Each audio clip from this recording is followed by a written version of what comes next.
Uh, Lalu silakan teman-teman jika ingin berbicara di dalam forum ini, silakan tuliskan berupa tagar saya ingin bertanya.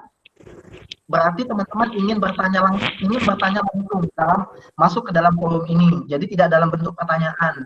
Tapi kalau tidak ingin bertanya secara video dan suara, silakan ketikkan saja pertanyaan apa yang ingin teman-teman tanyakan. Lalu atau jika teman-teman ingin berpendapat mengenai yang kita bicarakan, silakan teman-teman masukkan tagar saya ingin berpendapat. Nah, kalau teman-teman ingin berarti teman-teman harus nanti akan menyalakan video dan menyalakan mikrofon. Nah, kalau teman-teman tidak ingin berbicara secara langsung, nah tuliskan saja langsung komentar teman-teman di kolom chat ini, ya. Nah, baik, sebelumnya mari kita bersatu di dalam doa. Bapa Maha Kasih, kami Tuhan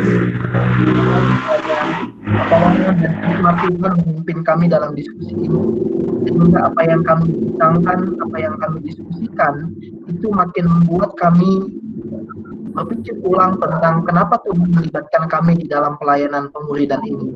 Kami tahu ya Tuhan bahwa tidak hanya kami yang sedang kebingungan, tetapi banyak orang juga sedang mengalami kebingungan. Tidak hanya kami juga yang merasa berhasil, ada juga orang yang berhasil melewati menjalankan proses pemuridan di tengah-tengah pandemi ini. Karena itu ya Tuhan, biarlah ini menjadi sebuah kesempatan bagi kami untuk saling berbagi ide, berbagi prinsip, mempertajam satu sama lain, mendialogkan, sehingga ada sebuah proses perubahan yang terjadi baik dalam diri kami maupun dalam diri orang lain, sehingga pelayanan kami semakin tajam, pelayanan kami semakin efektif, pelayanan kami semakin fruitful di tengah-tengah pandemi ini. Ini doa kami menyerahkan diskusi 90 menit ke depan ke dalam tangan Tuhan. Demi Kristus kami berdoa. Amin. Nah, teman-teman, seperti tema kita hari ini adalah berpisah tapi tak berjarak gitu.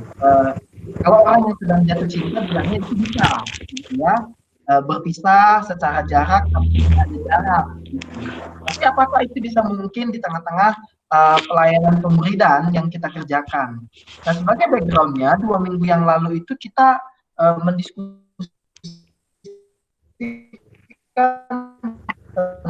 tentang bahwa pemuridan itu adalah menuju keserupaan dengan Kristus, gitu. Nah, selama ini model berjalan bersama ini ditunjukkan dengan kelompok kecil, dengan sharing, baik sharing personal atau dengan kunjungan kaki, gitu ya. PKK mendatangi adiknya, datang ke kosannya, melibatkan di dalam pelayanan, melatih untuk terlibat dalam pelayanan lipat-lipat gulung-gulung kabel, lipat-lipat tikar, gitu ya. Jadi jadi usher, jadi kolektan di ibadah-ibadah. Tapi pandemi ini mengubah semuanya itu. Nah, apakah bisa mungkin pemuridan itu bisa efektif berjalan di tengah-tengah pandemi ini, gitu ya? Apakah itu bisa mungkin terjadi? Nah, itu yang jadi pertanyaan utama kita di dalam diskusi hari ini, gitu ya. Selamat bergabung bagi teman-teman sekalian. Nah, silakan kalau bagi teman-teman yang baru bergabung, nah jika ingin menanyakan sesuatu tanpa harus berbicara di dalam forum ini, silakan tuliskan pertanyaanmu atau silakan tuliskan pendapatmu. Tapi jika ingin terlibat dalam diskusi ini, dalam forum ini dengan video dan wajah, dengan suara, silakan tuliskan tagar saya ingin bertanya atau saya ingin berpendapat. Nanti kami akan undang teman-teman untuk bisa berbicara, gitu ya. Nah, kita mulai dulu dengan Kak Nova ya. Kak Nov, apakah pandemi silakan dinyalakan saja itunya mikrofonnya. Apakah pandemi ini mengubah cara kakak melakukan pemuridan? Boleh kasih gambaran gitu. Kalau ditanya berubah dari metodenya kali ya. Sangat berubah gitu, karena nggak bisa ketemu. Kalau ya dulunya kita bisa melayani orang dengan pelukan, dengan sentuhan, sekarang nggak bisa gitu. Sekarang lebih banyak di sosial media, dengan video call, dengan WhatsApp dan sebagainya gitu sih. Kalau metode sih yang berubah kayak gitu. Nah, kalau begitu yang kakak kok bisa metode gitu? Emang metodenya sebelumnya apa kak? Maksudnya selain yang tadi cipika-cipiki gitu ya?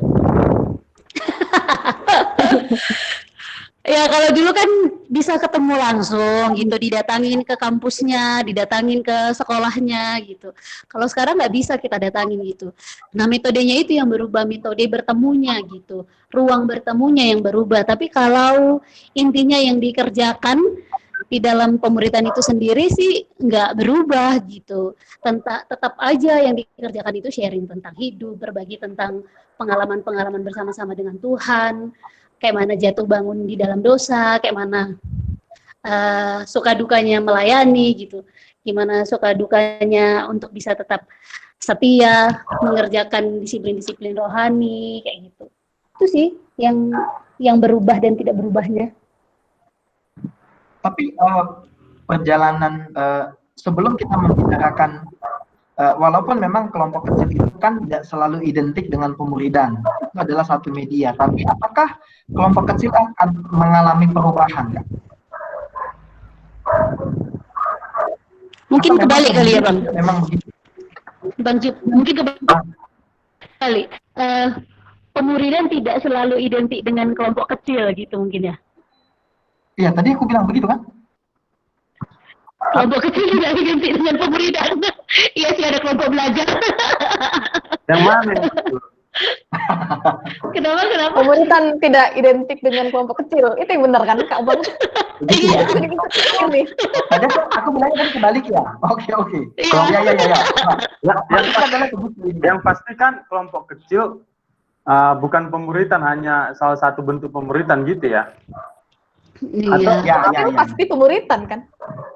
Kelompok kecil pasti. Kalau kelompok belajar dia, bercanda ya. Aku pikir semua yang kita lakukan itu adalah dalam rangka mengerjakan visi pemuritan kayak gitu. Ya salah satunya kelompok kecil. Kalau duduk bersama, buka Alkitab, membaca bersama-sama, tatap muka, itu cuma salah satu bagian kan gitu. Tapi bagaimana kita berinteraksi di sosial media, apa yang kita sampaikan, apa yang kita tuliskan, apa yang kita posting kayak gitu, apa yang kita bicarain waktu kita video call, itu kan semuanya sebenarnya dalam rangka pemuridan ke arah sana gitu. Waktu kita membagikan pengalamanku, misalnya aku hari ini jatuh dalam hal apa gitu, itu aku bagikan, dan gimana supaya berjuang di dalam kejatuhan itu, aku pikir pun itu bagian dari pemuridan gitu. Dan kita harus ngumpulin 5-6 orang kan, yuk kita dulu mau cerita nih bahwa aku tadi kayak gini-gini gitu. Nggak mungkin membagikannya itu dengan 1-2 orang pun, aku pikir itu bagian dari proses pemuridan itu gitu. Kadang-kadang kita kan nggak tahu ya, dari proses kita berjuang dari kejatuhan itu, waktu itu kita bagikan kepada orang lain itu belajar apa sih dari situ gitu. Jangan-jangan bukan cuma kita yang ngerasa lega, tapi ternyata orang lain, ya sama gitu. Ternyata kami sama-sama manusia yang berdosa juga, sama-sama orang yang sedang berjuang juga gitu sih, aku pikir. Jadi keseluruhan interaksi kita itu bagian dari pemuridan. Okay. Gitu sih kalau Bang Tian gimana Bang? Ada nggak perubahan? Perubahan apa yang paling kentara gitu ya? Memang kalau aku beda-beda sih Bang. Beda-beda tergantung profil orang-orang yang dipimpin kan begitu.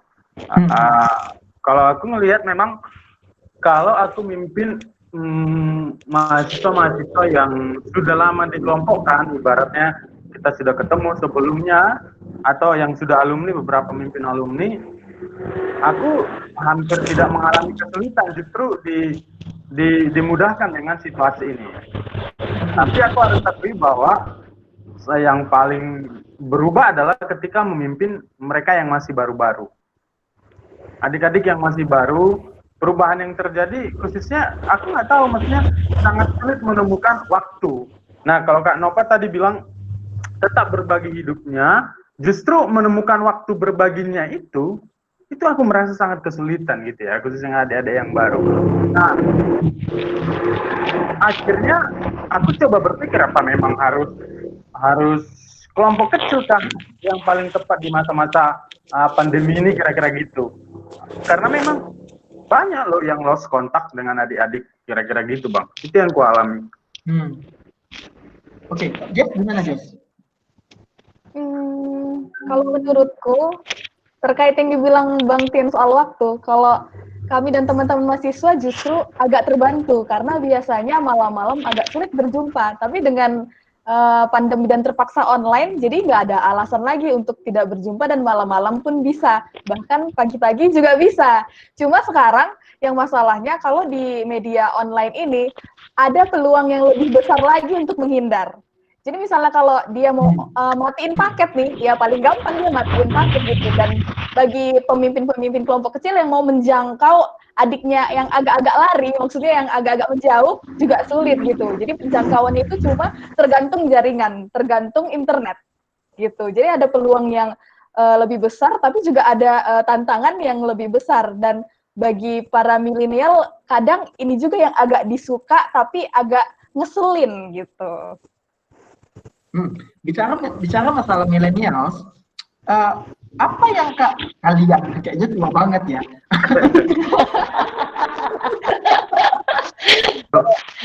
Serasa yang ngomong ini baby boomers ya. Ya benar, kayaknya aku udah tua banget ya. Aduh, gara-gara minggu lalu sih aku bersama dengan orang tua, jadinya tua banget. Jess, oke. Abang harus akui kalau abang itu udah tua. Enggak, abang nggak tua, aku yang terlalu muda. Asik. Tetap ya, Jess. Tapi memang aku akui bahwa sekalipun Kak Nova secara usia lebih tua, tapi jiwanya lebih young gitu.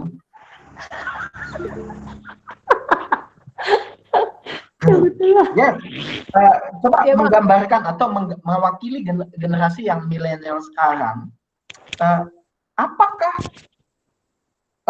Apakah model atau bentuk pemuridan yang dilakukan pembuat murid? Nah, saya mau menggunakan terminologinya pembuat murid ya, bukan PKK gitu, tapi pembuat murid. Apakah model dan bentuk pemuridan itu berpengaruh terhadap kalian? Apa yang kalian suka? Kalian ya?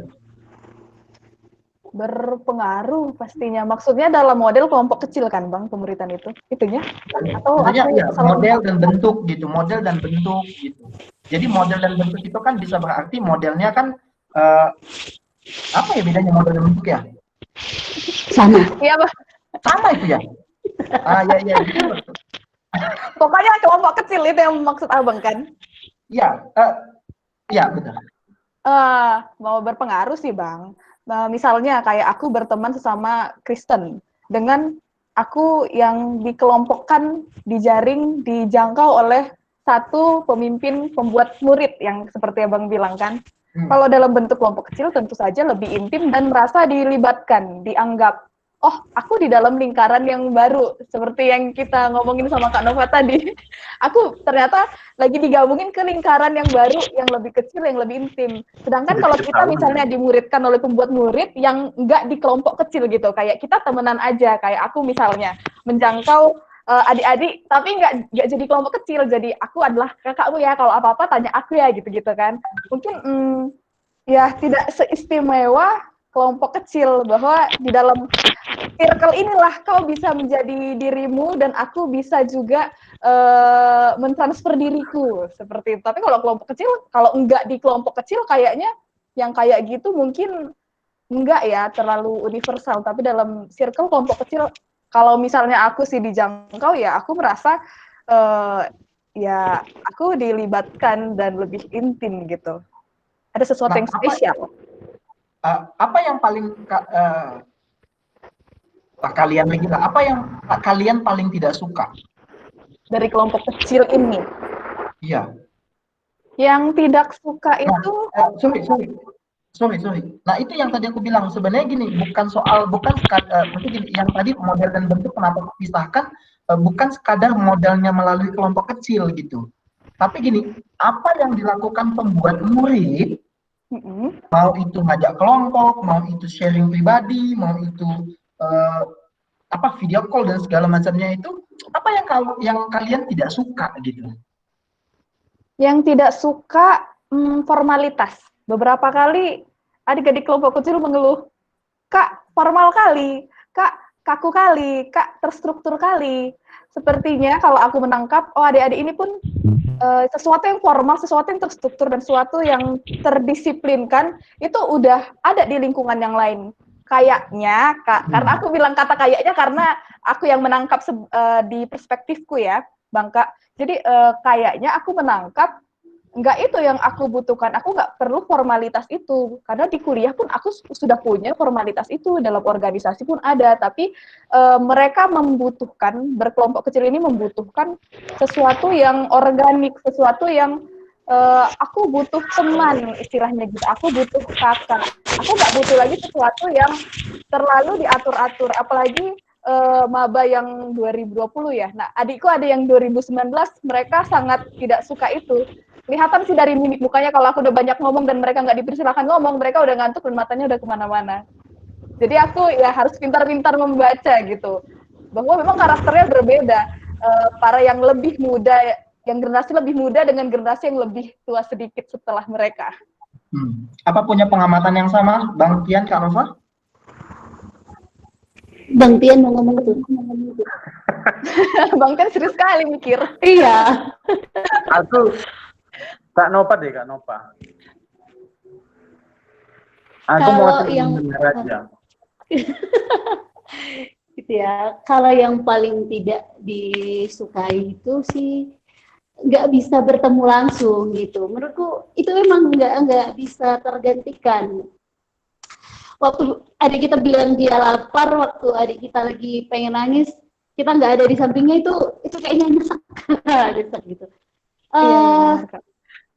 Kemudian tidak genuine sih menurutku ya, jadinya tidak berjumpa itu bikin orang-orang tidak genuine. Tidak genuine dalam artian misalnya gini, kita ngeliatin adik-adik dari akhirnya kan lebih sering ketemu dia itu di sosial media kan, ngeliatin dia di feed-nya lah, kapan dia live di Instagram-nya lah, postingannya dan semuanya gitu. Nah, seringkali yang ditampilkan di sosial medianya itu kan bukan benar-benar apa yang sedang terjadi di dalam hidupnya.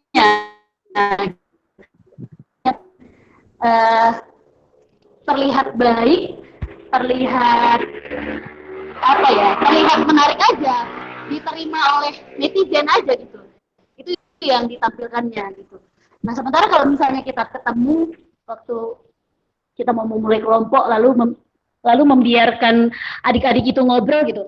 Kadang-kadang secara sengaja atau tidak sengaja kan dirinya yang asli itu kan keluar gitu. Kadang-kadang berusaha ngomong yang kasar kayak gitu. Dipancing dikit ngomong kasar, ternyata kayak gini gitu. Nah, kalau nggak ketemu langsung kan sebenarnya itu sesuatu yang sangat bisa dijaganya gitu. Jadi tidak melihat adik-adik itu dengan genuine sih gitu. Tapi di satu sisi memang pertemuan yang kayak gini tuh malah bisa bikin kita melihat kehidupannya lebih luas gitu.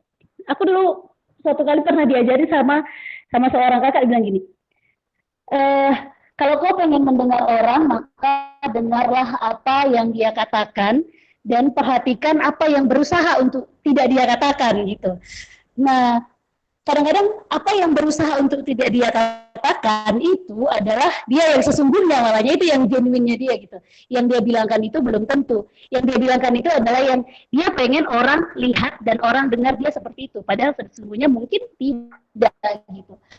Nah, kita bisa melihat itu di sosial media gitu. Kadang-kadang adik-adik ini ngepost, kayak tadi malam lah ya, ada adik kelompokku ngepost sesuatu lah, marah-marah kayak gitu. Terus suatu aku tanya, ternyata dia bilangnya gini, kan aku nanya, ya nggak baik sih hal kayak gini diumbar. Terus dia bilangnya gini, tahu nggak sih sebenarnya aku bilangkan itu waktu aku menuliskan itu, sebelumnya aku udah saring dulu, itu hanya share with gitu. Sebenarnya itu kode gitu loh, kode dengerin aku gitu. Dengarkan suara hatiku gitu.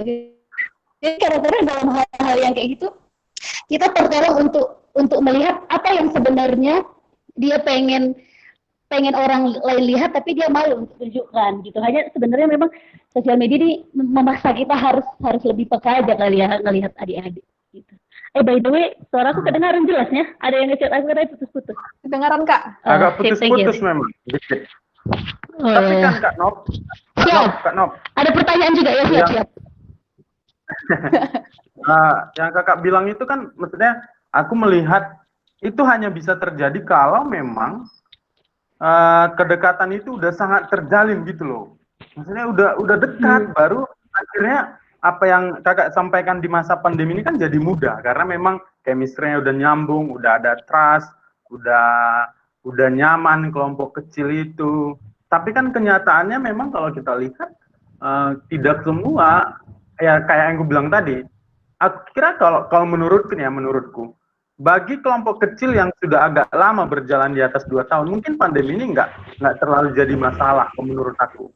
Tapi yang jadi masalah memang yang 1-2 tahun di mana orang-orang masih baru mulai mengenal, belum terjalin lah dekat banget ya. Maksudnya dengan PKK-nya tadi sesama anggotanya. Nah, waktu jadi pandemi itu yang jadi masalah. Yang aku lihat sih rata-ratanya begitu. Nah, apakah makanya begini, kalau begitu kan memang begini, apakah memang ya nggak tahu ya. Nah, teman-teman, saya minta pendapat teman-teman yang lain ya, silakan berpendapat.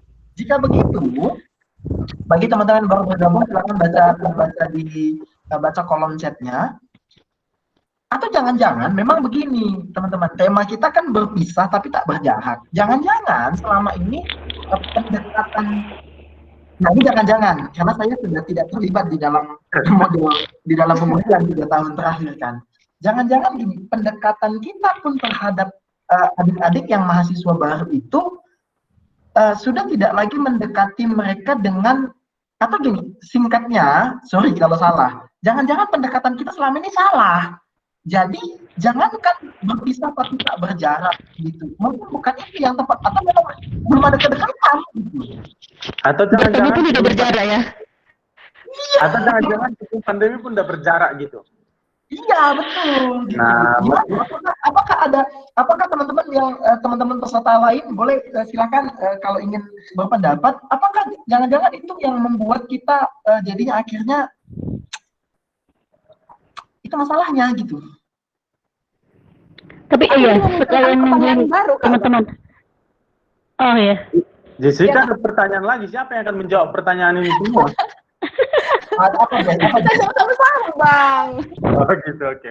Jadi gimana lagi sama calon PKK yang baru yang mau menjangkau angkatan 2020? Berarti sedari proses menjangkau, mereka sama sekali memang belum merasakan dan belum pernah merasakan yang tatap muka. Kayak yang kakak bilang, ya, yang nggak genuine dan tidak asli dan tidak tergantikan. Bahkan mereka memang nggak merasakan kan, karena sudah pandemi nih gitu, mereka mahasiswa baru. Apa yang akan berubah di generasi yang dijangkau secara tatap muka dengan yang dijangkau secara daring, sedari 0 sampai nantinya? Itu menarik itu mungkin. Kalau aku mau begitu. Pengalaman kali ya. Menanggapi yang dibilang Tian tadi. Oh, sih. Apa kan? Mau ini tuh, mau nanggapin yang dibilang Tian tadi ya. Gimana kalau yang masih baru gitu, kita belum kenal dekat sebelumnya. Aku pengalaman sama adik siswa yang baru malah kayak gitu. Karena aku nggak bisa ketemu sama dia langsung, maka aku bertemu sama dia itu lewat postingan-postingan di sosial medianya, lewat story-story di WhatsApp-nya gitu. Apa yang dia sampaikan di grup WhatsApp-nya gitu. Mungkin kita nggak harus mempertanyakan semua apa yang dia buat gitu. Tapi dari situ aku berusaha mempelajari apa sih yang penting untuk dia gitu. Apa yang dia share di story-nya, misalnya story WhatsApp-nya, lukisan kah, keluhan tentang keluarganya kah, tentang studinya kah, itu kan kita bisa tahu ya. Apa sebenarnya yang penting di dalam hidupnya itu dia tunjukkan gitu. Apalagi kalau adik-adik yang zaman sekarang ya, adik-adik baru yang mahasiswa maupun siswa, apa yang dia posting di sosial medianya itu menurutku adalah sesuatu yang pengen dia pamerkan gitu, pengen orang lain notice itu ada di dalam hidupnya gitu. Nah, waktu kita nge-like, waktu kita komen itu, maka dia akan merasa bahwa apa yang penting untuknya itu pun penting juga bagi kita gitu.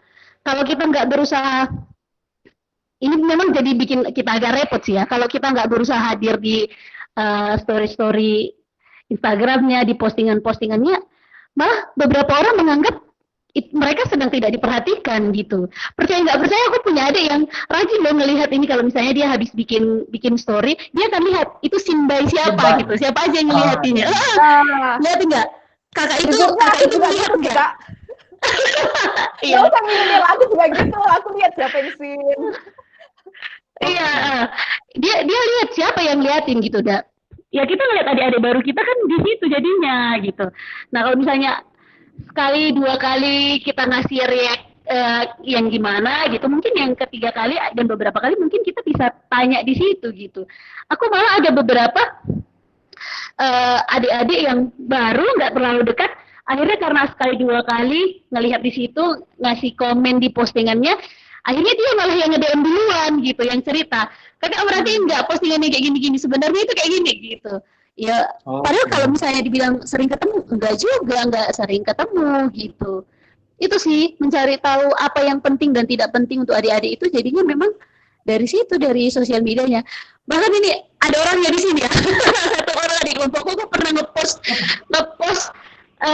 ngeposting di Instagram, di feed tentang satu kelompok, terus dia nyariin kelompok kami pernah nggak diposting, dia cari sampai ke bawah-bawah gitu loh. Karena baginya itu penting gitu.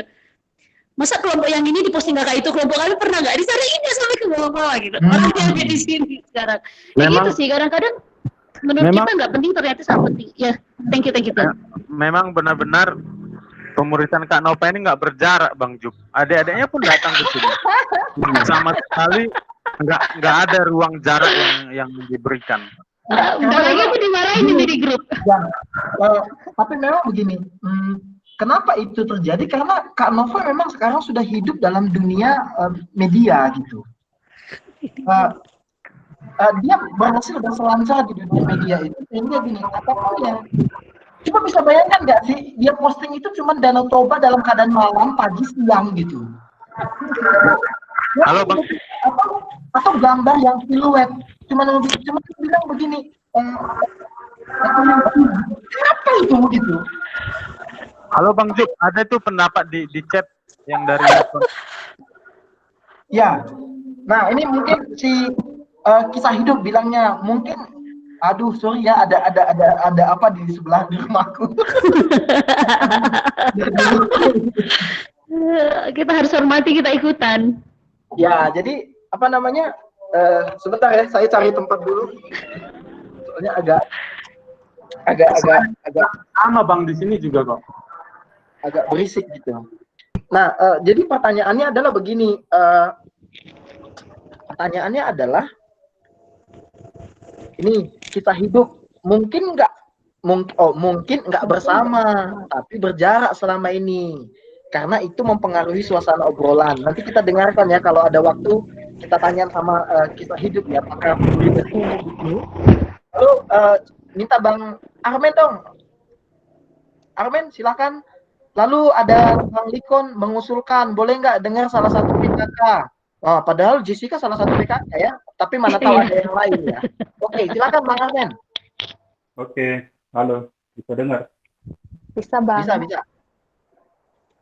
Kalau aku sih berpendapat di dalam masalah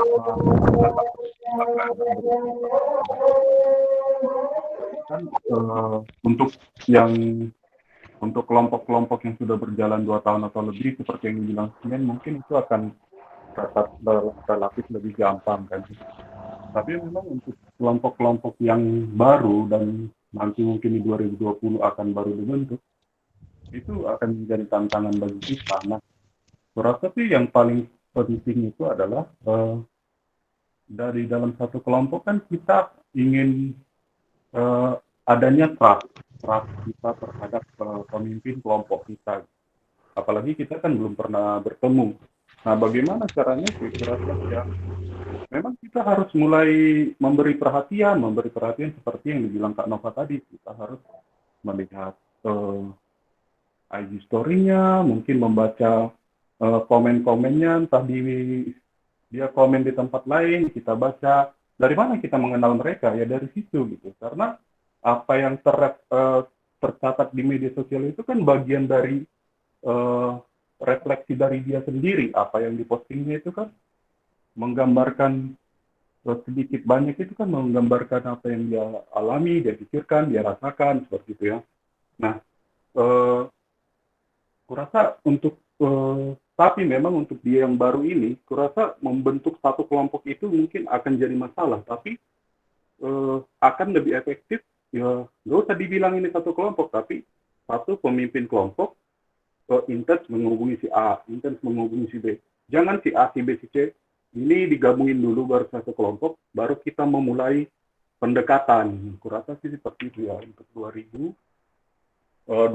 Nah, tapi untuk masa-masa sekarang ini adalah ya kalau dulu sebelum pandemi kita bisa melihat teladan dia, gimana dia ikut pelayanan, ikut ini, ikut itu, ikut Bible study gitu kan, dengan rajin gitu. Mungkin sekarang ya kita bisa melihat, kita bisa memberi teladan dengan bagaimana kita mengkomen sesuatu, misalnya komen mungkin di Facebook Perkantas komennya bagus-bagus. Apakah di komen teman-teman seangkatan komennya kayak gitu juga nggak? Nah, kita harus paham bahwa ini kan media sosial ini kan sifatnya publik ya. Orang lain bisa melihat. Dan kita pun harus paham bahwa adik kelompok kita bisa melihat. Jadi ya, kita harus yakin bahwa apa yang kita tinggalkan, komen kita, like kita, apa yang kita lihat, apa yang kita tonton itu, jejak-jejak digital itu, ya harus mencerminkan bahwa memang kita orang yang sedang bertumbuh dan layak untuk dipercaya. Kurasa sih gitu ya poinnya. Itu dari aku. Terima kasih. Oke. Thank you, man.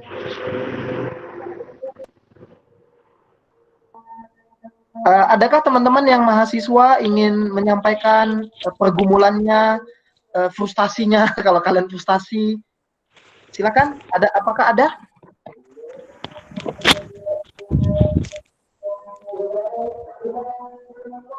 Tapi itu menarik sih jadinya. Seberapa pentingkah kita menunjukkan siapa kita kepada orang yang kita muridkan atau yang hendak kita muridkan?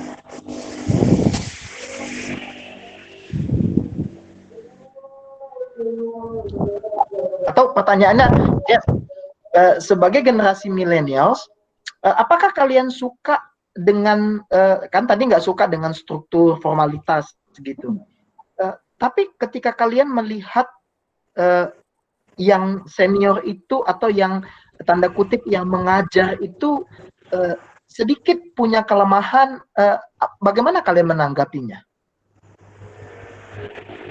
Kalau aku sebagai si muridnya, ya, aku akan ngechat langsung. Tapi mungkin personal orang kan beda-beda nih. Ada beberapa orang yang teman aku juga, teman satu kelompok, kalau ada sesuatu yang tidak cocok dilihatnya pemimpinnya, dia diamin. Kalau aku orang yang omongin. Kalau aku di dalam kelompokku, teman-teman serkanku akan bicara ke aku supaya aku yang membicarakannya. Apakah itu mewakili generasi sekarang? Nah, itu dia. Aku nggak bisa memastikan itu akan mewakili karena sepertinya itu terlalu unik kalau untuk personal orang-orang ya Bang ya menurut aku. Kalau melihat perilaku-perilaku yang aku pimpin, ada yang nggak cocok ke aku. Beberapa memang seringnya, apalagi kalau belum dekat, akan menjauh dan gimana ya, tidak ingin menanggapi. Didiamin, oh berarti nggak cocok sama aku. Terus menjauh gitu. Oke. Pengalaman Bang Tian, apa saja yang membuat orang bisa membuat berjarak dalam pemuridan ini?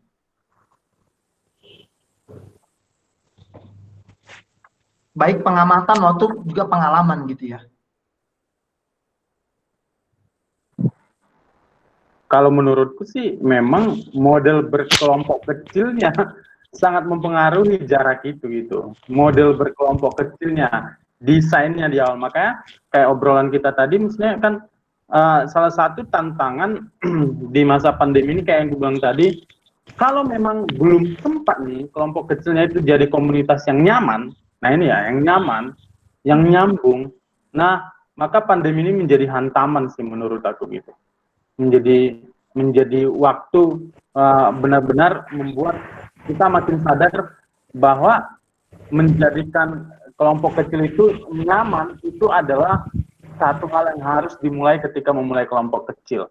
Nah, gimana supaya nyaman? Tentunya ketika kalau bahasa ini kan ada hidup yang dibagikan, ada urusan orang lain yang menjadi urusan kita, urusan adik-adik menjadi urusan kita. Jadi kita bukan sedang membahas misalnya, nah kalau bahasa kita sering bukan sedang klise sih, bukan sedang mengejar bahan, tapi nyata-nyatanya kadang-kadang memang kita dituntut juga, kita tergoda juga. Entah kenapa aku sendiri pun tergoda juga kadang-kadang melihat kelompok kecil itu dari perjalanan bahan gitu. Ada semacam godaan untuk menilai kelompok kecil berdasarkan itu. Ya bisa kita akhirnya menemukan salah satu desain yang tadi yang bilang, bagaimana kita menentukan kelompok kecil ini bentuknya apa, itu kan yang membuat orang nggak berjarak gitu. Dan aku rasa aku sendiri dan beberapa pengamatanku nih ya, kenapa banyak orang berkelompok kecil, karena gaya berkelompok kecil jadul gitu, nggak sesuai dengan zaman ini kalau menurutku. Kalau aku melihat pengamatan di pelayanan-pelayanan mahasiswa gitu Bang, kalau yang kulihat ya. Tapi kan Bang, gini, masalahnya mungkin teman-teman yang punya pengalaman memimpin berulang-ulang itu punya bisa menentukan model dan bentuk. Lalu bagaimana dengan kami yang kami nggak punya model apa-apa selain PKK kami gitu? Gimana dong? Masa kami salahkan PKK kami gitu? Atau ada usul gitu? Usul bagaimana kan? Ya gitulah gitu. Kalau itu Bang, aku rasa kita perlu mendengarkan Kak Nova sebetulnya pemuritan itu apa, supaya maksudnya gini loh. Oke, gini. Kak Nova menjawab ya.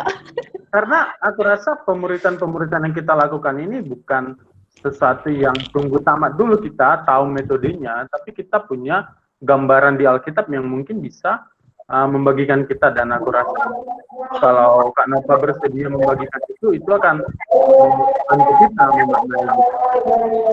Coba Kak Nova, silakan Kak Nova. Gimana? Tadi tiba-tiba ada suara azan kurang jelas. Aku cuma dengar Kak Nova, apa itu tiba-tiba azan? Gimana?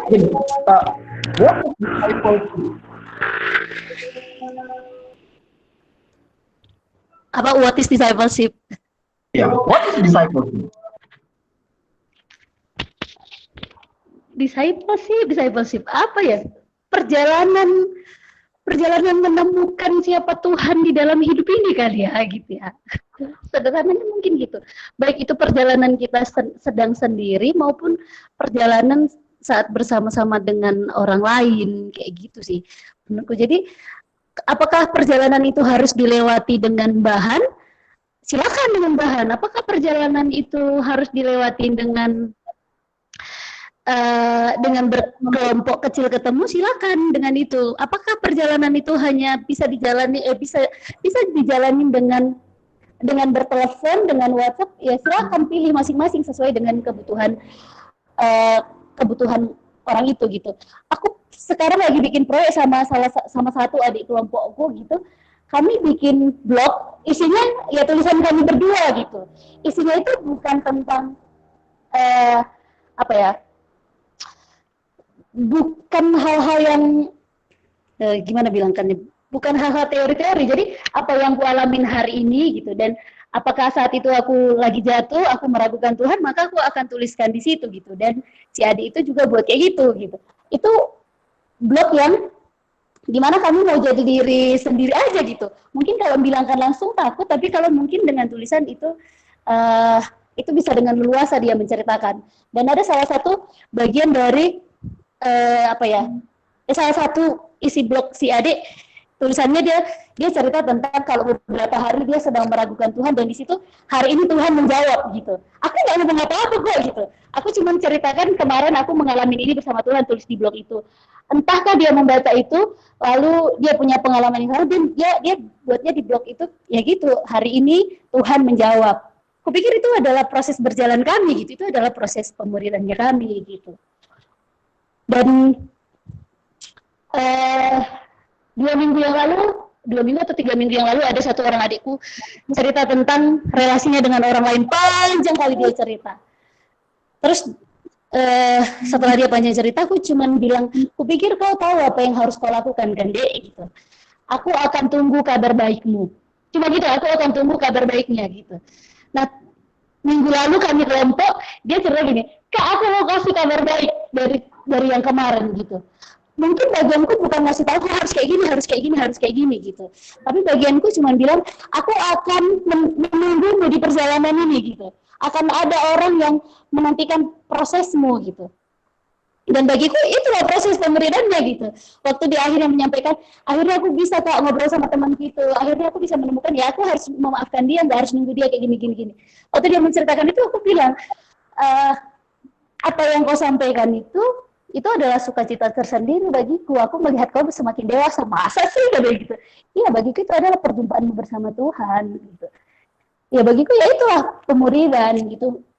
Kupikir pemuridan itu susah kalau mau didefinisikan menjadi satu kalimat sih ya. Ya gitu sih. Nah, masalahnya Itu kan Kak, menjawab. Iya, Tian, maaf.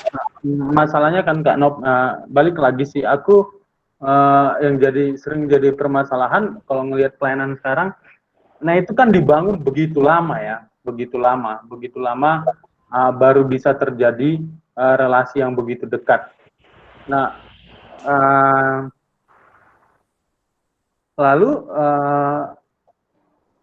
karena fakta ini aku menyampaikan fakta, entah siapa nanti yang jawab, entah Bang Jupa sebagai dewa atau Jessica atau siapa gitu, apa hanya Benyaris nanti. Ada Bang Ben, aman lah kita ya. Segala urusan pemuritan tanya kepada, karena dia punya segudang kisah gitu. Nah, masalahnya sangat banyak menurut aku. Balik lagi ke tadi, kenapa ya kelompok kecil itu bisa menjadi tempat yang belum terlalu nyaman gitu? Nggak terlalu nyaman, dan itu sangat mempengaruhi ke obrolan tadi sama Jess. Dia sendiri pun merasa KTB-nya bukan jadi nggak nyaman sampai akhirnya numpang ke kelompok kecil lain, karena sejak awal dia merasa nggak cocok di kelompok itu. Apa yang membuat itu, dan kesulitannya di situ tuh, membentuk yang begitu tuh. Yang begitu tuh. Gimana, Jess? Mungkin aku lah yang pernah merasa tidak nyaman atau tercipta jarak kalau dengan tema kita. Sebetulnya bukan kami musuhan ya, nanti kawanku dengar, ya kami masih temenan. Hanya saja tidak bisa bertumbuh secara intens. Dan aku merasa nyamannya bertumbuh ya nggak nyaman, di situnya ya nggak nyamannya. Tapi ya bertemannya berteman. Karena ada semangat yang berbeda, ada kerinduan yang berbeda dan perhatian yang berbeda. Kayak aku memperhatikan sesuatu kegelisahan yang mereka tidak perhatikan. Misal, karena beberapa teman aku ada yang sudah alumni dan aku masih mahasiswa, jadi sesuatu yang kulihat di kampus tidak lagi menjadi perhatian teman-temanku yang sudah di dunia alumni. Ada sesuatu yang kita nggak nyambung atau nggak satu perhatian sih, itu sih intinya. Dan inilah yang kayaknya ya, juga peran yang pemimpinnya untuk memerhatikan hal itu dan bagaimana untuk mengemasnya gitu. Walaupun memang nggak hanya tanggung jawab pemimpin, tapi juga tanggung jawab sama murid. Nah, tapi itu yang kami tidak temui, dan akhirnya aku dan teman-temanku menyetujui kalau secara berkelompok yang rutin, aku jadi numpang ke kelompok yang lain, tapi tetap berteman bersama mereka. Tapi secara bertumbuh aku jadi di tanah yang lain. Di tanah yang Ya, ini jadi menarik kan. Maksudnya begini. Eh, Mungkin Jessica adalah tipe orang yang memutuskan untuk bagaimana dia bisa bertumbuh. Tapi berapa banyak adik-adik itu yang sebenarnya dia nggak suka dengan kita gitu, nggak suka dengan cara kita yang tadi didaktif gitu ya, lalu seperti mengejar sesuatu gitu, lalu tapi akhirnya dia bertahan dan akhirnya bertahannya itu bukan gara-gara ini tapi gara-gara daripada nyakitin hati kakak gitu ya, akhirnya dia bertahan tapi kalau dilibatkan apa-apa dia nggak mau. Nah, itu kan itu jadi bagian gitu. Aku teringat Bang dengan kalau secara analogi visual, kita jalan sama orang bersampingan. Seseorang akan menciptakan jarak kalau dia tabrakan kan, atau kesenggol gitu. Jadi kita otomatis menjaga jarak. Tapi beda kalau langkahnya sama. Satu, nggak usah pun satu kaki kiri duluan, satu kaki kanan duluan, tapi pokoknya arahnya sama. Pasti mereka nggak akan berjarak, malah mereka akan gandengan tangan gitu. Yang satu mau jatuh, mereka gandengan tangan. Nah mungkin dengan analogi itu kita bisa lihat, jangan-jangan perhatian kita itu berbeda dengan yang adik kita sedang perhatikan. Kita sebagai pemimpin ini melihat kebutuhannya, nggak kebutuhan yang mereka belum pahami harus mengarah kemana, dan kebutuhan yang mereka harus diperlengkapi sedang mengarah kemana. Gitu Bang. Betul. Karena beberapa teman-teman juga, ada teman sebayaku juga yang akhirnya tidak berkelompok kecil lagi. Mungkin ini masih belum era pandemi yang ku bilangnya tentang jaraknya, jarak sebelum pandemi. Ada yang memang memutuskan ya dia diam, akhirnya menjauh dan tidak ingin dihiraukan, ya aku nggak mau kelompok kecil lagi karena kayaknya beda deh gitu. Ya, memang iya ya. Jadi memang kita punya dua pertanyaan jadinya. Kalau bagi teman-teman yang tadi sudah dua tahun mengalami pemuridan, kayaknya dia sudah bisa mengatasi gitu ya. Tapi tinggal pertanyaannya bagaimana dengan yang baru 1 tahun. Lalu ada tadi pertanyaan yang tadi kita diskusikan, bagaimana dengan memulai pemuridan. Tadi usulnya Bang Arben kelihatannya cukup menarik gitu. Jangan nunggu kelompok dulu, tercipta dulu 3 orang jadi satu baru sama gitu. Nah, tapi kan begini, abang teman-teman, apa sih yang harus kita mulai pikirkan ketika kita sebagai PKK, tapi waktu kita memutuskan menjadi pembuat murid, apa hal yang harus kita pikirkan? Apa yang paling mendasar kita harus pikirkan? Aku boleh berbagi tuh. Kalau menurutku, apa ya, waktu kita mempersiapkan diri, memutuskan untuk menjadi pembuat murid, teman berjalan bagi orang lain, adalah kita siap untuk menjadi diri kita sendiri dan terbuka di depan, terbuka kepada orang yang dengannya kita sedang berjalan bersama itu, gitu sih. Apa ya, tidak menjadi orang yang susah diraih gitu. Kadang-kadang kan apa ya, sebagai PKK, jujurly speaking, kita kan tergoda untuk, kan aku ngajarin ini sama adikku, masa aku nggak ngerjakan ini, aku kan ngajarin ini sama adikku, tergoda untuk I'm always okay gitu. Padahal sebenarnya orang yang sedang kita dampingi ini menginginkan orang yang dia bisa lihat sendiri gitu. Oh, aku jatuh, kalau dia jatuh kayak apa ya gitu. Makanya kalau aku sama adik-adikku pikir, kalau misalnya aku punya pikiran yang tidak baik pun aku berusaha ceritain sih gitu. Aku lagi mikir kayak gini. Menurut kalian itu jahat nggak? Salah nggak? Kayak gitu sih. Terus kalau misalnya ada hal-hal tertentu yang menurutku aku sedang tidak bisa berjuang, maka aku akan minta pertolongan mereka supaya mereka menjadi rekanku berjuang melewati itu gitu. Dan akhirnya pun mereka dengan rela hati juga. Kalau misalnya mereka jatuh, mereka akan cerita gitu. Kayak aku pernah cerita, ini kayak proyek ketaatan kami di kelompok lah gitu. Kami baru bahas tentang damai sejahtera gitu. Lalu di akhir kelompok kami membahas satu proyek lah. Proyeknya adalah kita menceritakan apa itu damai sejahtera, dan sedapat mungkin kita menjadi pembawa damai sejahtera untuk satu orang aja gitu selama 1 minggu ini gitu. Nah, minggu lalu waktu kami kelompok, terus adik-adik cerita, wah aku kayak gini sama temanku, aku kayak gini, aku kayak gini, aku kayak gini gitu. Nah, waktu aku cerita, aku bilang, aku nggak nemu gitu, aku nggak nemu orang lain. Dan waktu aku mencoba refleksi, mencari waktu untuk sendiri, yang kutemukan adalah kayaknya aku yang sedang membutuhkan damai sejahtera itu, dan aku nggak bisa berhasil mencari orang lain yang kepadanya aku berbagi damai sejahtera, karena ternyata sebenarnya aku yang sedang kehilangan damai sejahtera. Aku bilang sama adik-adik, terus mereka terdiam kan. Dan sebelumnya aku buat postingan di Instagram gitu, ya buat caption di Instagram. Waktu aku merenungkan itu tentang damai sejahtera itu, nah aku buat. Ternyata selama ini aku kehilangan itu gitu. Aku pikir aku baik-baik saja, ternyata itu hilang. Lalu tiba-tiba adik kelompok itu bilang, jadi dia yang kakak maksud di Instagram kakak itu damai sejahtera ya gitu. Iya, aku bilang gitu. Wah, terus dia terdiam.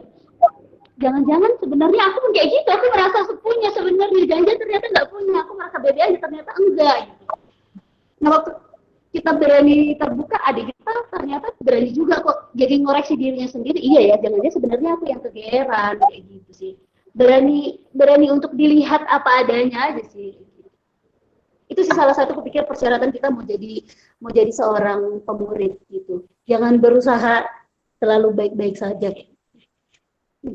Thank you. Kalau mau ditambahin sangat lihat. Bang Jup, aku cuma mau bilang, aku sedang pengen membagikan perbedaan ketika aku mengawali menjadi PKK, lalu kemudian memaknainya sekarang. Sederhana menurutku. Aku ingat sekali waktu aku jadi PKK pertama, aku membayangkan PKK itu adalah sebuah struktur pelayanan, sebuah sebutan, sebuah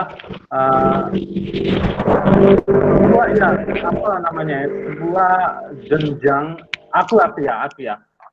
jenjang yang ada di pelayanan yang memang aku tahu tugasnya adalah untuk memuridkan orang. Tapi kemudian setelah sekian lama aku menyadari bahwa menjadi PKK itu adalah sebuah fungsi gitu. Maka ketika akhirnya aku menyadari, karena aku nggak tahu sih, beberapa pelayanan juga ingat bagaimana melewati masa-masa ujian-ujian menjadi PKK yang membuatku mindsetku bahwa menjadi PKK itu adalah sebuah struktur, sebuah jabatan yang kita harus melewati ujian-ujian untuk mendapatkannya, kira-kira begitu. Ternyata ya aku baru menyadari bahwa setiap orang yang mau jadi PKK, dia harus menyadari bahwa dia hanya diminta untuk masuk. Nah, aku dengar kata-kata ini, lupa aku antara Bang Jupa atau Bang Ben dulu ya.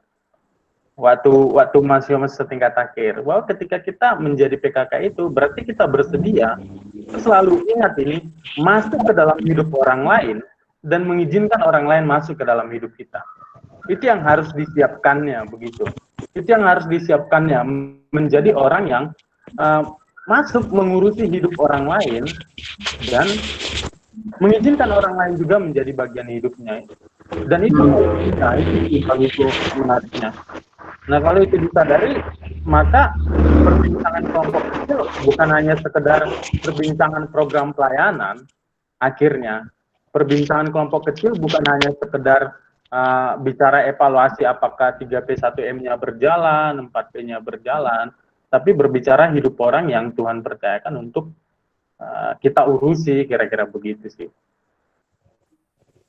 Kayaknya nggak aku itu, nggak sedalam itu kayaknya refleksiku. Siapa lah itu ya? Abang kita hidup lah berarti itu.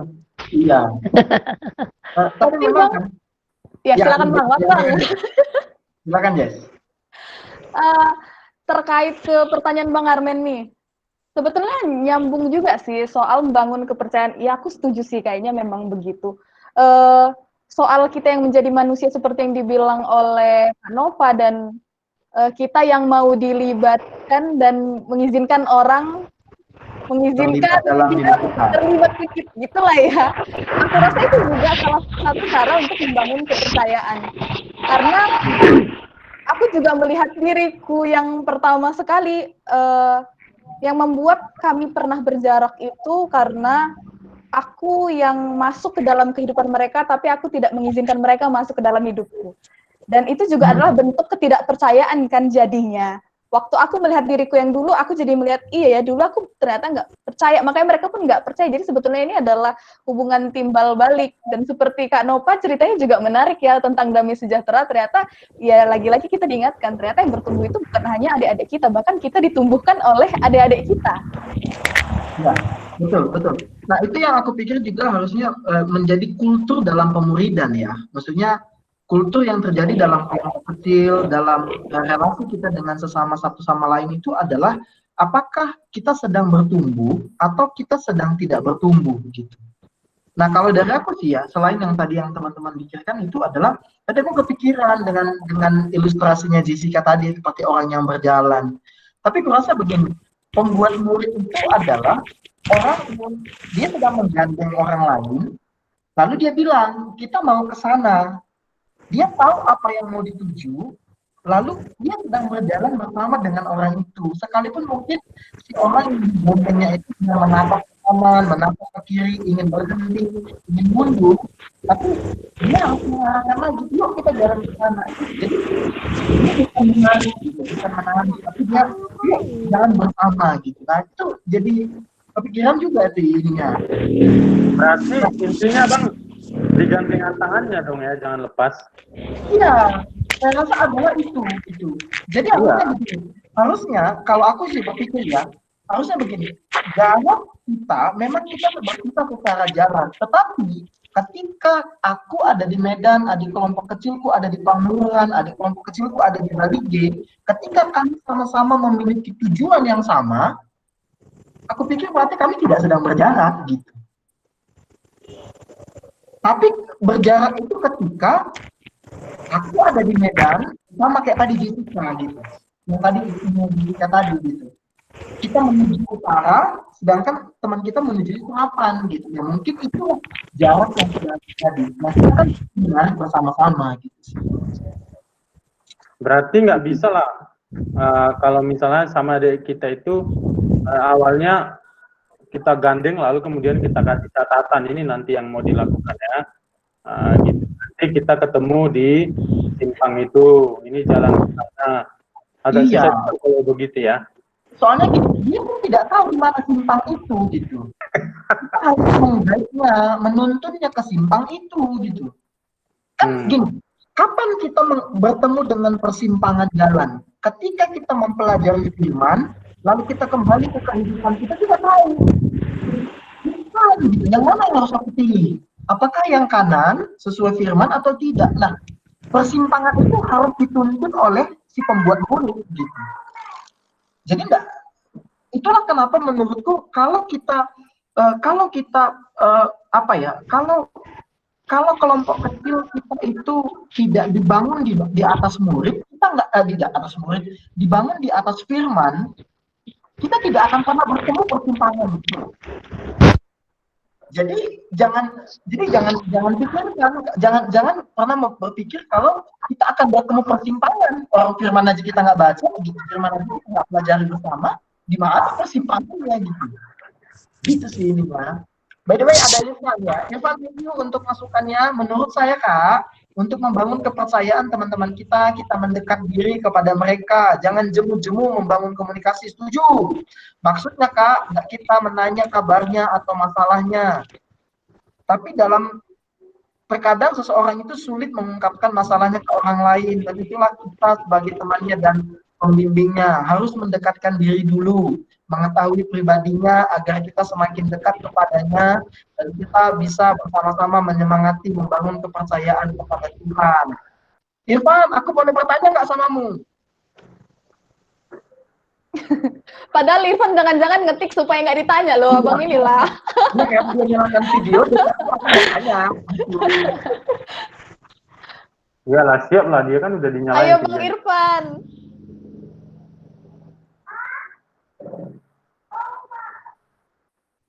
Nyalakan mic-nya dulu.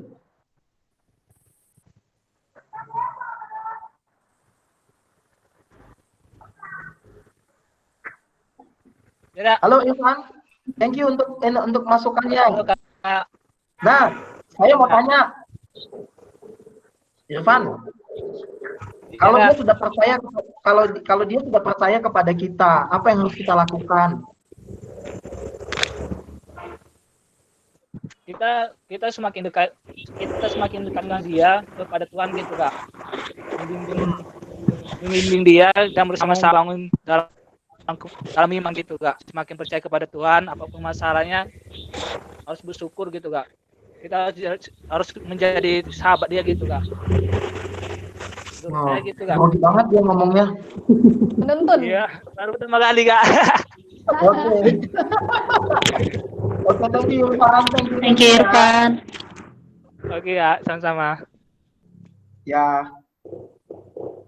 Nah, aku sih menarik ya. Boleh nggak minta YouTuber kisah hidup boleh muncul nggak ya? Ada satu pertanyaan yang aku ingin tanyakan. Kisah hidup. Nama Apalan? aslinya Abang tahu?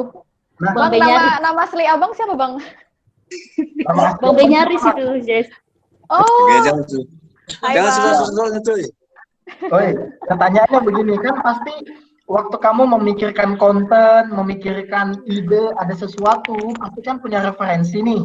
Lihat-lihatlah media sosial, lihat YouTube, lihat Anak abang datang itu, anak abang. Oh, oke. Ada gitu. Halo sayang, Papa rindu.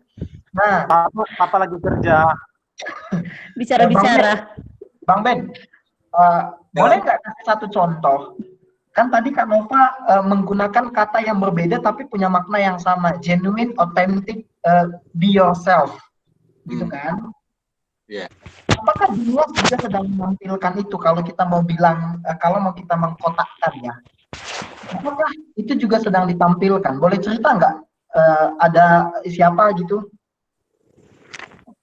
Sorry bang, agak ini putus-putus tadi. Kan tadi itu masalah genuine, authentic, be yourself. Kenapa tadi berulang-ulang kan punya makna yang sama. Iya. Nah, kenapa itu penting gitu? Bisa nggak kasih review bukan secara alkitabiah gitu, tapi dari apa yang Bang Ben lihat waktu lihat referensi YouTube itu gitu. Apa yang ditampilkan sebenarnya? Apa ya? Susah kan soalnya. Menarik sih memang dalam pemuridan termasuk tadi tahun pertama kan. Tapi di siswa biasanya kan yang memudahkan kita di siswa, biasanya mereka gabung satu geng. Jadi kita langsung tahu apa sih minat orang ini gitu kan. Baru soal yang tadi itu persoalan yang terjadi di dalam kelompok kecil, kemudian PKK-nya mengecewakan. Aku sih pernah ngalamin juga sih, maksudnya ya ternyata Bang Ben nggak sekudus yang yang diharapkan. Tapi aku sih mencoba membangun di awal dengan adik-adik bahwa ada kesepakatan, maksudnya kesepakatan bahwa orang-orang yang ada di dalam kelompok kecil ini termasuk PKK-nya bukan malaikat. Jadi setelah itu ya bersiap untuk dikecewakan dan mengecewakan di kemudian hari gitu. Jadi kalau aku kemudian mengecewakan kalian, saat itu kalian sadar, oh ternyata masih manusia bang ini gitu kan. Jadi mereka akan mengingat bahwa aku manusia gitu. Dan di tahap selanjutnya itu ya di sinilah kita saling belajar pengampunan, saling belajar menyelesaikan persoalan. Itulah yang membedakannya gitu. Jadi ketika ada di antara kelompok kecil itu yang memiliki apa satu sama lain, kami bersepakat di awal bahwa itu tidak akan diselesaikan di luar. Kita nggak apa-apa kita berantem di dalam ini, nggak apa-apa gitu. Karena kita masih sedang proses belajar gitu. Jadi justru di situ sih yang sedang dibentuk. Ya kita kan sedang belajar mengampuni, mengasihi. Ya mulai di kelompok kecil ini. Jadi dari awal dengan kesadaran itu anggota-anggotanya saling menyadari bahwa kita masing-masing bukan orang yang udah sempurna. Jadi wajar saling mengecewakan nanti di perjalanannya kan. Jadi latih genuinnya sih. Dan itu yang memang dimulai dari awal, sejak awal. Iya. Jadi kalau dibilang siapa dulu yang bilang itu ya? Bang Julpa atau Tian waktu aku mahasiswa ya? Gantian ya balas-balasan. Kelihatan kan nanti umurnya Bang Aka. Filosofinya kan dia melingkar kan. Jadi maksudnya kita sejajar semua di sini, termasuk Bang Ben bukan orang yang lebih pintar, lebih kudus dari kalian. Aku sedang belajar juga gitu. Jadi filosofinya melingkar. Aku nggak guru di depan kalian yang mengajarkan ini. Kita sejajar semua gitu sih. Jadi dari awal dibangun mindset yang sama sih memandang kelompok kecil itu. Grup itu sendiri. Ya, oke. Thank you, Bang. Ada lagi yang mau dibilang? Mana tahu ada gitu. Nanti sakit kepala kalau nggak dibilang gitu. Nanti harus minta amplop ini. Disimpan itu bahan konten kisah hidup. Jangan semua dikeluarin. Nanti harus kontenku besok Bang kalau bilang sekarang. Oke, thank you. Nah, teman-teman, ayo silakan teman-teman yang lain. Apakah ada yang ingin berbicara? Silakan acungkan tangan. Bagaimana yang mengacungkan tangan di sini ya? Raise hand. Raise hand Ada ya. pagar. Ada ya? Nggak ada. Nggak ada di Zoom Ada adanya nggak? Kak. Oh, di Zoom ya? Ya, Irfan. Irfan, Ya, Irfan. Ini enggak, misalnya kan saya pernah dalam media sosial saya bikin kata-kata macam kata-kata firman Tuhan. Tapi ada orang lain dia menghina gitu gak? Menghina, misalnya menjatuhkan gitu, macam berani kali kamu gitu. Jadi itu merasa saya jatuh gitu gak? Jatuh dan down gitu gak? Apakah saya lanjutin atau gimana Kak? Menurut Kakak gimana Kak? Terima kasih. Ya, kayak yang mana nih, Irfan? Nanti mereka Jupa. bercanda Bang. Oke, thank you, Irfan. Thank you. Iya. Thank you ya. Makasih Irfan. Ya.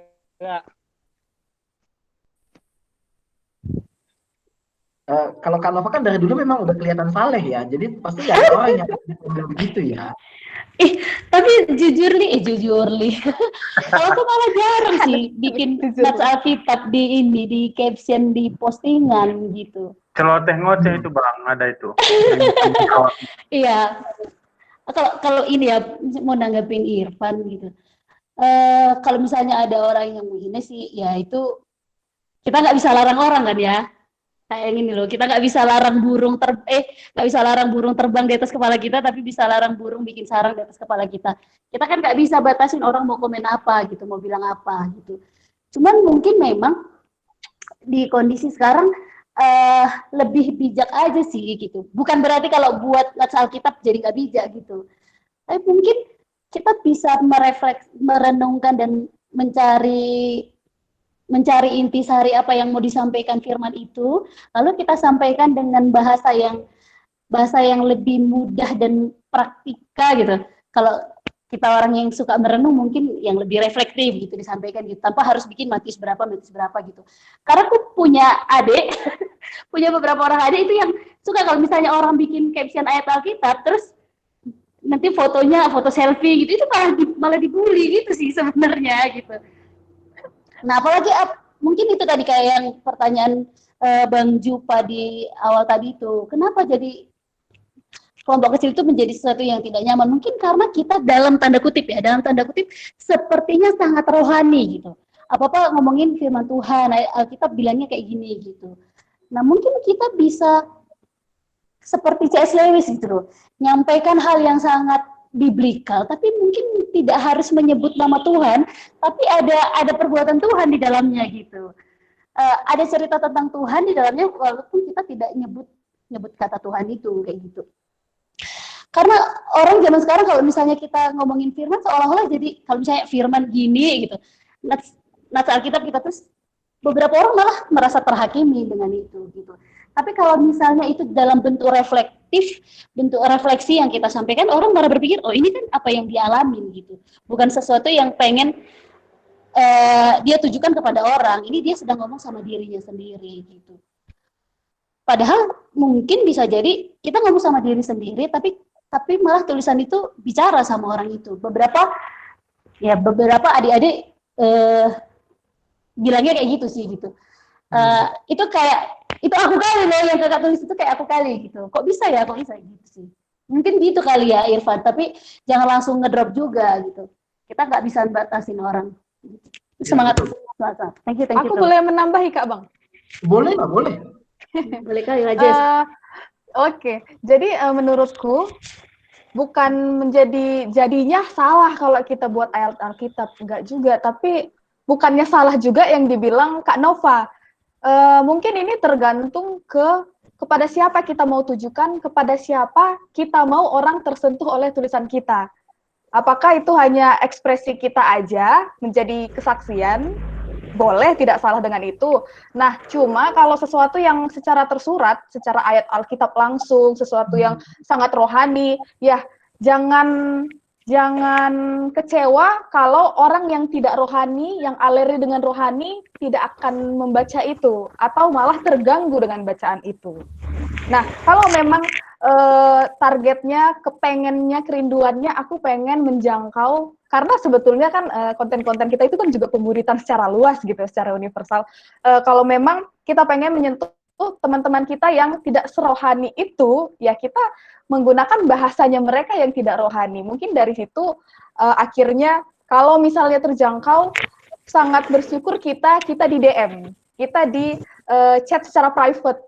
Itu maksudnya apa ya? Nah, kalau dari situ ya lanjut deh. Kita yang peka-peka sendiri, kapan kita akan mengasih tahu di mana firman Tuhannya, di mana letaknya Yesus di dalam tulisan itu. Gitu, Bang. Tapi jangan langsung down juga, Bang. Betul yang kata Kak Nova, aku setuju dengan sarang burung yang di kepala. Karena ya bagaimanapun semua orang bisa berpendapat. Apa tadi celoteh apa tadi? Aku kebetulan nulis celotehngoceh.com, Bang.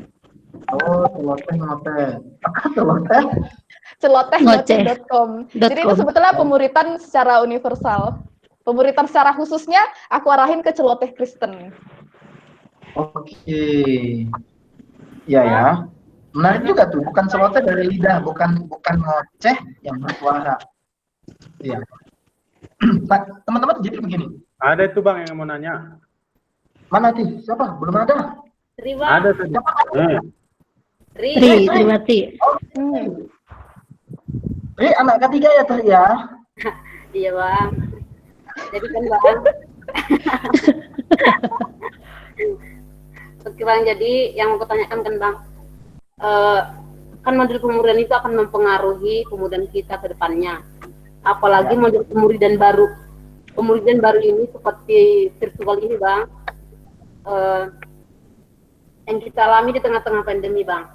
Jadi Bang, tantangan pemuridan saat ini khususnya PKK baru itu adalah sulitnya pendekatan pada AKK-nya Bang. Jadi Bang, yang mau saya tanyakan Bang, kebetulan saya di bagian kombinnya Bang, jadi baru-baru ini saya sharing Bang sama PKK gitu kan.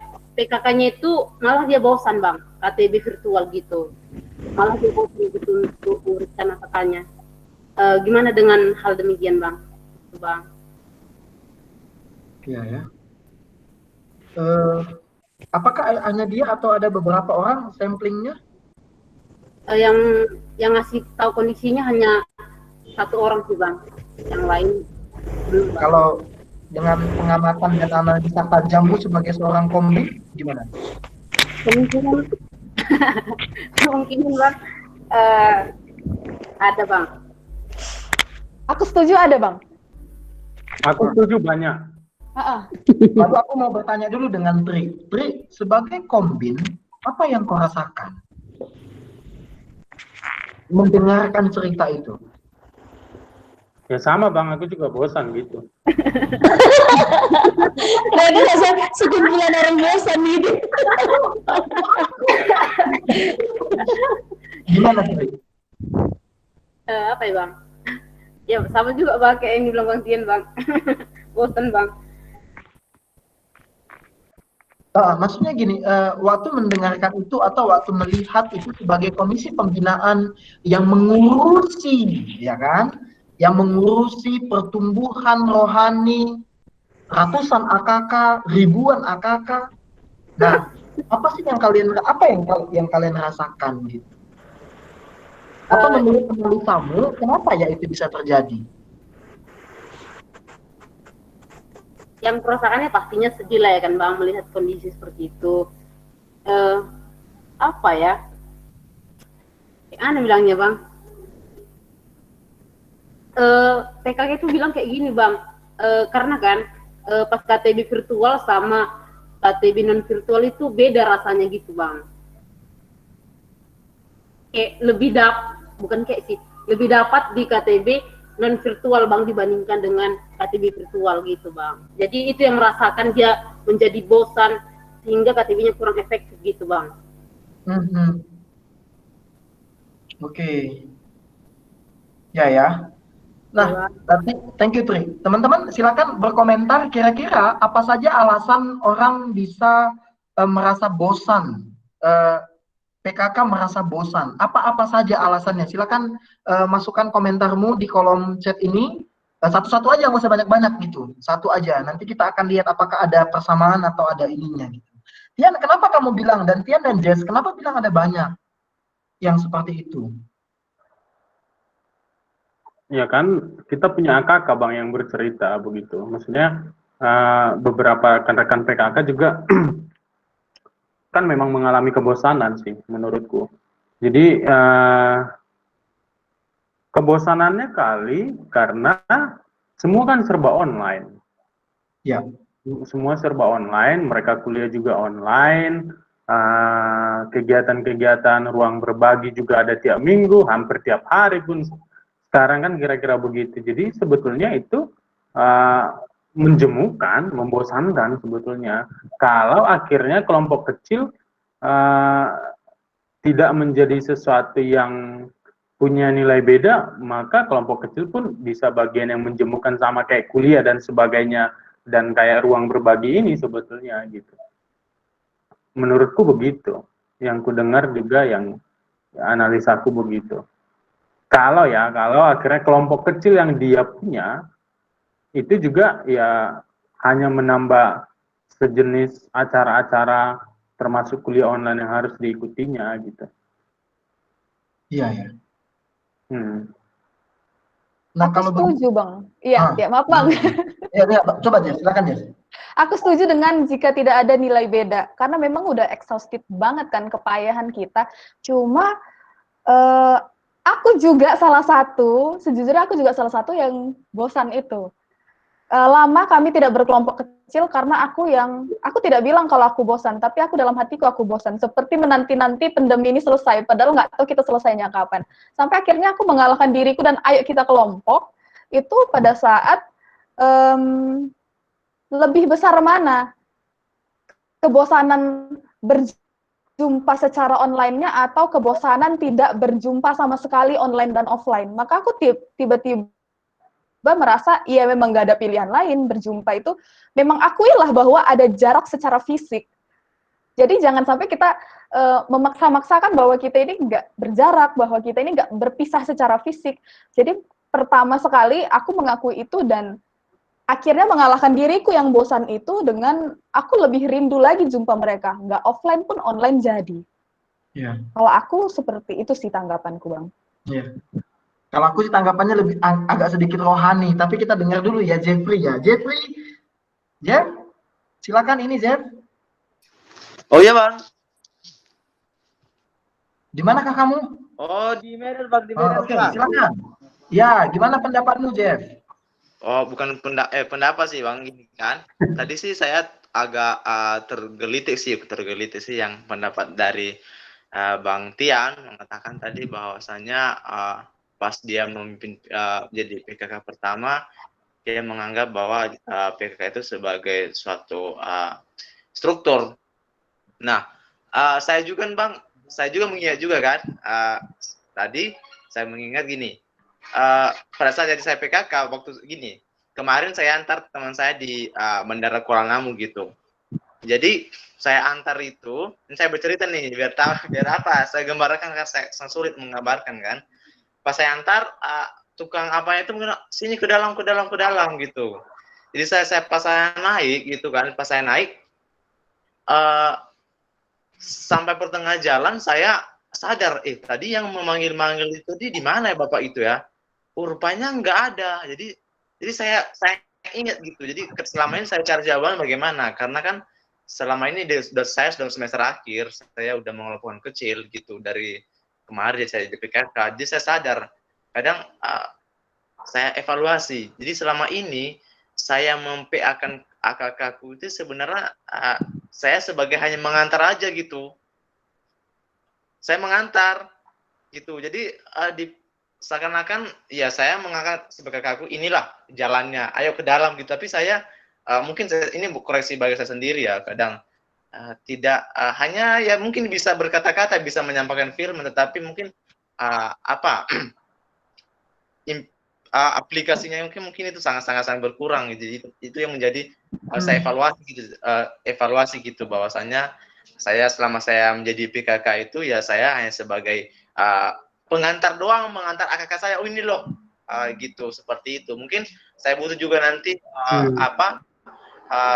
tanggapan dari kakak abang bagaimana hal seperti itu gitu. Terima kasih, itu aja sih kak abang. Thank you Jeffrey, thank you, itu ilustrasi yang sangat mengingatkan kita, thank you. Terima kasih ya. Nah, Indra bilangnya begini, apakah gara-gara yang karena kita belum bisa beradaptasi ya dengan keadaan yang baru gitu. Nah, tapi kurasa memang kalau dari ceritanya Tian tadi, gara-gara kita beradaptasi inilah makanya kita jadi mengalami kekeringan, mengalami kelelahan, begitu ya. Tapi Bang Jup, percayalah, waktu pandemi ini akan berakhir, bentuk pemuridan gini akan dirindukan ulang gitu. Jadi percayalah kita, bentuk pelayanan, aduh lebih enak ternyata online, kita nggak harus ke sekrek ngumpul, kita, halo? Ya. Malah itu poin terakhir yang sebenarnya mau kita diskusikan sebenarnya. Oh iya terakhir gitu ya. Aku boleh nambahin nggak? Boleh kak. Ya kalian. Jadi gini, kan memang begini. Kita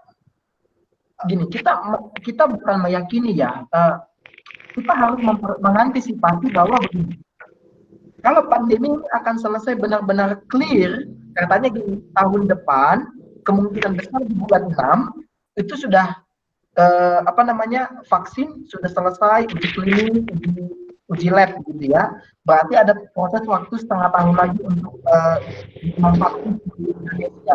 Berarti dengan kata lain sampai akhir 2021. Jadi kemungkinan besar 2022 baru kita benar-benar bisa bebas daripada masalah nyonya mahkota ini gitu ya, COVID ini kan. Nah, pasti kita 1,5 tahun ke depan ini itu akan membentuk model pelayanan yang baru. Nah, karena itu teman-teman, bagaimana kita mempersiapkan? Nah, begini. Tadi sebenarnya aku ingin bertindak sebagai kombin yang lama gitu. Cara berpikir komisi pembinaan waktu aku 15 tahun yang lalu mimpin di kelompok gitu. Pertanyaanku satu begini, bukankah kamu tidak memutuskan untuk menjadi pemimpin kelompok kecil? Kok bisa bosan gitu?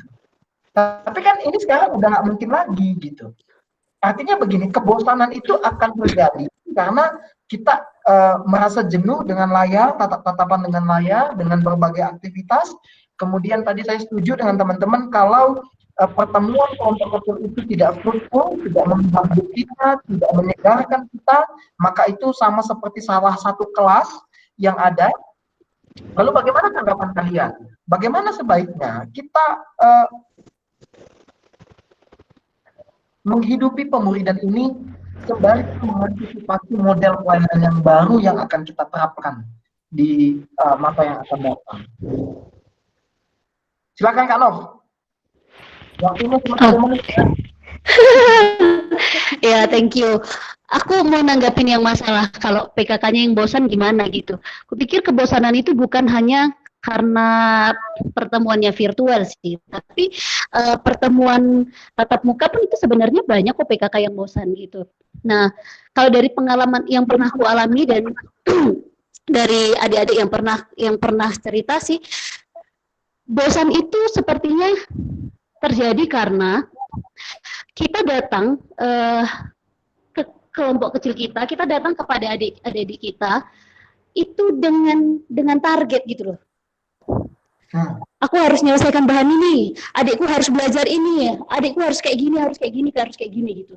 Di kampus kita udah punya target juga, harus menyelesaikan mata kuliah ini, tugas ini dan sebagainya dan sebagainya. Ternyata datang ke kelompok kecil juga targetnya ini, tuntutan komisi pembinaan kayak gini, tuntutan komisi kelompok kecil seperti ini, seperti ini, seperti ini. Itu pasti akan melelahkan dan lama-lama itu akan membosankan gitu. Nah, kalau aku bilang sama teman KTB-ku dan sama adik-adikku, dan ya aku ingatkan sama diriku sendiri, kelompok kecil itu, pemuridan itu adalah tempat kita beristirahat sih menurutku ya gitu. Nah, kalau misalnya mau kelompok punya agenda nggak, ya punya agenda lah gitu, udah ada target-targetnya gitu. Tapi kalau misalnya suasananya sedang orang semua lelah, tanya aja gitu, kita memang mau bahas bahan ini sebenarnya gitu, tapi menurut kalian gimana gitu. Aku sering tanya gitu sih sama adik-adikku gitu. Kalau memang lagi capek, jangan harus dipaksakan gitu. Ya udah, ceritakan aja kelelahanmu itu. Jadi kita bicarain apa yang kita rasakan gitu. Nanti ini sebenarnya adik-adik kita punya apalagi kalau di Dell itu proyeknya banyak, PA1, PA2 ini dan sebagainya, tuntutan hampir semua mata kuliah ada praktikumnya yang berat-berat gitu. Terus tiba-tiba datang PKK-nya datang ngomongin yang berat-berat lagi, tuntutan kehidupan, kekristenan dan sebagainya, itu akan jadi memuakkan gitu. Ya kalau memang mereka butuh cuman didengarin aja, cuman mau bilang, aku bosan, aku capek, ya udah sampai di situ aja gitu. Kupikir itu pun adalah bagian dari pemuridan. Kupikir begitu cara Tuhan memuridkan Daud gitu. Ya kan, yang Tuhan adalah gembalaku, membawaku ke air yang tenang dan rumput yang hijau. Kupikir kalau mereka cuma butuh cerita mereka bosan, mungkin itu air yang tenang mereka butuhkan, rumput yang hijau yang mereka sedang pengen kayak gitu. Jangan kita paksakan dengan semua target-target itu gitu.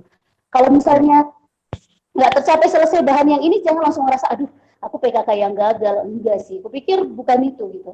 Pemuridan itu adalah proses kita menjadi siapa di dalam setiap relasi, di dalam setiap kelompok kecil itu gitu. Karena takutku itu juga sih, nanti karena kita punya target sendiri, kita pun nggak menjadi diri kita sendiri, dan adik-adik kita juga nggak jadi dirinya sendiri. Itu sih kupikir target Tuhan untuk mereka itu yang kita cari tahu gitu, bukan target kita secara pribadi dan apa yang jadi targetnya Kombin untuk adik-adik kita. Gitu sih kalau dari aku, thank you. Berarti singkatnya adalah kita perlu ini ya, kita perlu peka akan pimpinan Tuhan, akan apa yang Tuhan inginkan bagi hidup mereka ya. Tian, gimana Tian? Apa Bang? 2 menit pendapat terakhir. Tentang apa nih? Semuanya. Nanti tentang apa aja.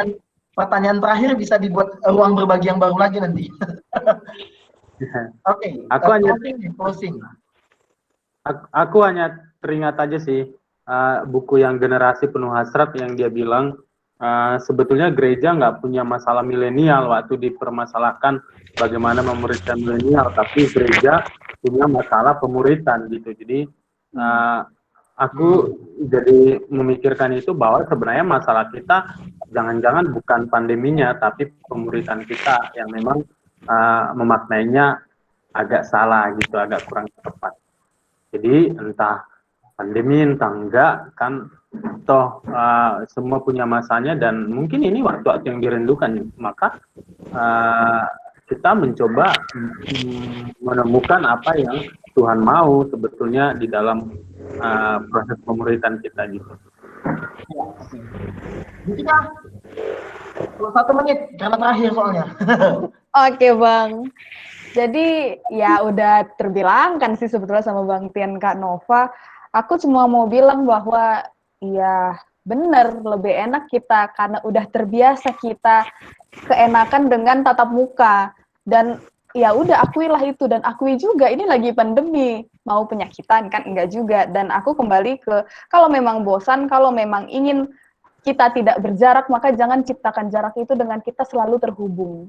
Selalu terhubung itu enggak harus kayak gini di ruang Google Meet, enggak. Silahkan mencari apa yang menjadi kebutuhannya, apa yang diinginkan oleh hati kita dan diinginkan oleh hati rekan-rekan kita, bahkan pemimpin kita atau murid-muridnya kita di dalam kelompok kecil itu. Jadi lebih besar mana sebetulnya keinginan kebutuhan untuk bertemu, berelasi, dan kerinduan akan firman Tuhan dan berjalan dalam firman itu, atau ke biaya bertemunya, biaya dalam arti mikirin capeknya, mikirin bosennya. Jadi kembali aku juga tertarik dengan yang dibilang Bang Tian, Kak Nova, bahwa iya di sini padang rumputnya, harusnya kelompok kecil ini jadi rumahnya, jadi tempat berpulangnya dari kita di gurun itu. Aku rasa itu sih Bang dariku. Oke. Kak Nova memang. Ya. Menarik juga dari kita hidup, dia bilang bahwa mungkin juga karena memaksakan seperti kondisi normal di online. Kita hanya berpindah tempat dengan membawa metode yang sama. Nah, kelihatannya Bang Ben ini punya usulan adalah, ayo dong,